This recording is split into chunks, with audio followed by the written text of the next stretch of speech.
હંસોના ટોળામાં જો કાગડો ભળી જાય તો શું થાય? દૂધપાકમાં જો દહીંનું ટીપું પડી જાય તો શું થાય? અને બિલોરી જેવા કાચમાં જો તડ પડી જાય. જ્યારે વચ્ચે એવું થઈ ગયું હતું કે કોઈએ એવી હવા ઉડાવી દીધી કે ફિરોઝભાઈને તો 2 જણા પકડીને લઈ જાય.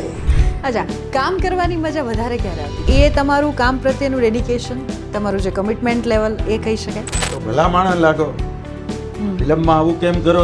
કેમ કે આ જ ઓડિયન્સ છે અને એ લોકો છે તો અમે છીએ, નહીં તો અમને કોણ બોલે?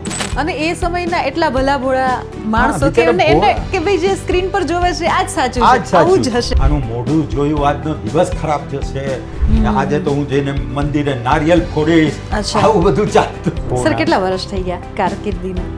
56. 56 એક્ટિવ કારકિર્દીના વર્ષ. ક્યાં વાત છે. સદાબહાર લમ્હેમાં આ રવિવારે ફરી એકવાર માણીશું પાર્ટ 2 માં ફિરોઝ ઈરાનીની ફિલ્મી સફર. રવિવારે બપોરે 12:30 કલાકે અને રાત્રે 9:30 કલાકે. Only on TV 13 Gujarati.